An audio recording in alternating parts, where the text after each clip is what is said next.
So now I'd like to introduce State Representative Tom Weber. He is going to start us off.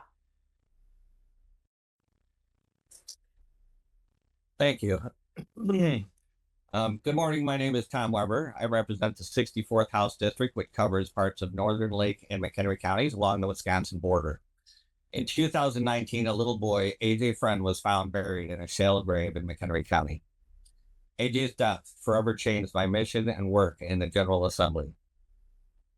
I wish I could say that this case was unique, but we all know that it is not. Despite several previous interactions between the family and DCFS, little AJ died because the agency suffers from systemic problems that go far beyond funding.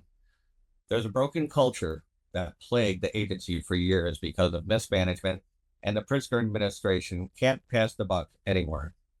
Since July 2018, DCFS has failed to produce incident-specific reports for over 1,200 children, child deaths, and more than 3,000 serious injuries under the Abused and Neglected Child Reporting Act. AJ Friend was killed by his drug-addicted mother despite a visit to the emergency room before his death and meeting with a caseworker. In 2022, 8-year-old Navin Jones was found dead and weighed only 30 pounds. Caseworker reported that he had looked sickly thin, that he had pit marks on his wrist that later turned out to be ligature marks. And they found a note on Navin's door telling his older brother not to give him food. DCFS had been there less than a month before. 8-year-old Amaria Osby died of suffocation in 2022, 62 days after a hotline call was made reporting the abuse, and DCFS investigator failed to contact her until the day before her death. Damara Perry, Zara Walker, Tamsin Miracle Sawyer, Sophia Faye Davis, these are just a few of the names of children who DCFS has failed in recent years and who could still be alive today. And now we have the deeply troubling case of Mackenzi Felmlee. Clearly, we need to do more than just throw money at this problem, as the governor likes to do. You know, you could put turds on a sandwich and put as much seasoning on it as you want, but at the end of the day, it's still a crap sandwich. This is what we have with the DCFS, a system that doesn't work.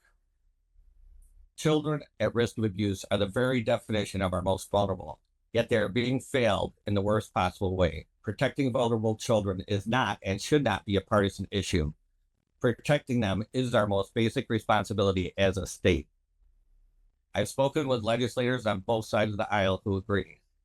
Yet the majority party and Governor Pritzker have consistently rejected Republican efforts to reform this broken agency. The Auditor General's report released this week showed that 29 of 34 failures are repeat findings. That's 85% repeat failures. That is a problem that comes with failed leadership. Governor Pritzker, you've had 6 years, yet the failures continue, and children are dying. It's time to work across the aisle for new solutions. Thank you. I will now turn it over to Representative Nicole La Ha. Good morning. I'm State Representative Nicole La Ha, and I'm not here today as a legislator. I'm here as an extremely concerned mother and as someone who believes our duty to protect children should be sacred and universal. In May of 2024, 18-year-old Mackenzi Felmlee died in a Fairview Heights foster home, a place that was supposed to be safe. A year-long police investigation uncovered evidence of abuse so severe, it's extremely difficult to talk about and more so to even comprehend. Bruises, forced isolation, photos showing dramatic weight loss, and videos even documenting cruelty in her final hours. Her foster mother and grandmother now face charges of first-degree murder and aggravated battery. But behind this tragedy lies a deeper failure. Mackenzi's caseworker, Curtavia White, had a documented history of violent crime and harassment. Yet DCFS still hired her as a child welfare specialist in 2023 at $75,000 a year. That's more than an oversight. That's straight up negligence. While she was not the caseworker at the time of Mackenzi's death, this still raises very serious concerns about the department's hiring practices and the governor's oversight. When legislators and advocates raise concerns, Governor Pritzker brushed it off as a right-wing talking point. Let me be perfectly clear. This is a talking point for everyone. We're talking about children's lives, and it should matter to everyone. In his first month of office, Governor Pritzker said, this agency and the children under its care were neglected for years, and that changes right now. There is nothing more important to me as your governor than protecting our state's most vulnerable people, especially our children. It's been 6 years now, and Republicans agree, and we want to work with him and anyone else who wants to solve the many problems at DCFS. Our caucus has introduced reforms to strengthen oversight, improve transparency, to ensure caseworkers meet the highest standards before they're entrusted with these young lives, and these solutions have yet to be heard. These are serious, practical solutions that I wholeheartedly support. Enough with the delays. What happened to Mackenzi demands action. Accountability can no longer be optional in this state when it comes to children's lives. Thank you so much. I'm State Representative Steve Reick from the 63rd District up in McHenry County. I'm going to focus more on procedures and policies here than I am on who said what and all that. First of all, the first thing I got to say is I don't understand why it is I had to read an ABC 7 news story to find out that this case was going on a year after this child had died. That is unacceptable as a member of the General Assembly and as the minority spokesperson on the Adoption and Child Welfare Committee and as a member of the Joint Committee on Administrative Rules.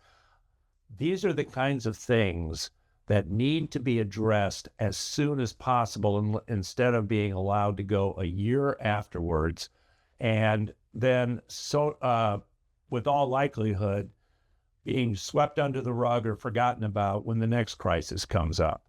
So I'm going to say that, first of all, I see today where St. Clair County has said that they are not going to object to DCFS releasing its timeline, its investigative timeline.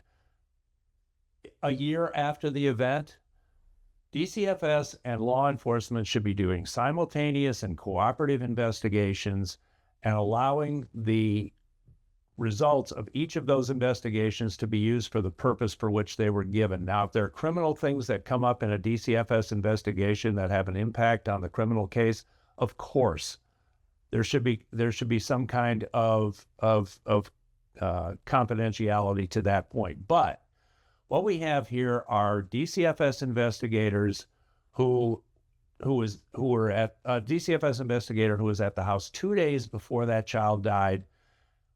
Was she there just to fill in the boxes, or was she there to ignore the evidence of her own eyes? That child did not have all those bruises and everything as a result of what happened between the time of her visit and her falling down those stairs.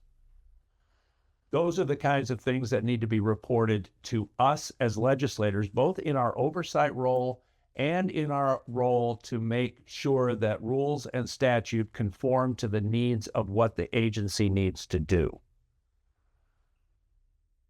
I got to give Beth Hunsdorfer at Capital News, Illinois, a lot of credit for the work that she has done. It's solid investigative work. The question I have is, how did you find out, Beth? How did you find out about the problems that this previous investigator, who was not on the case at the time of the death, I will say that the previous investigator had before she came on board with DCFS? A big problem that DCFS has had and private agencies have had in the past since I've been involved with this is the fact that DCFS is very good at poaching investigators away from private agencies because they provide more benefits and better pay. Now, what happened is why is it that this investigator was allowed to go from Lutheran Children's Services to DCFS without all of this coming to light? Beth, was it FOIA information that you had to get, or was it laying there on the ground for anybody to see? Those are the kinds of questions that need to be answered, and they need to be answered sooner rather than later, and not wait until there's a criminal investigation and a trial and all that kind of stuff because it's too late. We've had 1,200 kids die in DC who are kids in children in care, youth in care, since 2019. That's unacceptable, and we're not getting anywhere because we're stymied by no information, no communication, no ability to go deeper into these investigative reports until the horse is long out of the barn. So as a member of JCAR, I'm going to be looking at the rules that revolve around notification of timelines and things like that to the General Assembly, as well as statutory changes that may have the ability for DCFS to get its job done sooner and then report to us so that we can make changes to statute so that we can put this agency back on track of doing its job in a timely manner. So, the governor, again, the governor said that asking that question in a press conference the other day was a right-wing talking point. He's not adding much to the conversation by saying things like that. It's time for everybody in this thing to start pulling oars in the same direction, and let's get this thing back on track. It's not happening. It's happening slowly. I mean, we wasted, I don't know how many years under the previous administration of DCFS. It's slowly moving. The governor said it can't, it's not going to turn around immediately. This isn't the pension problem. This isn't figuring out where to put an expressway interchange. This is kids being killed by foster parents, by their own parents, by investigative delays, and all sorts of things that can be done to speed up the process of making kids safe. So I'm happy to take questions, but my concern is, why is it taking so long for the General Assembly to be made aware of all this stuff?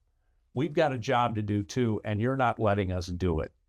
The agency is not letting us do it by its failure to put anything in front of us. We have to learn about it in the press. That is not the way to do business, especially when you're dealing with taking care of vulnerable children. Thanks.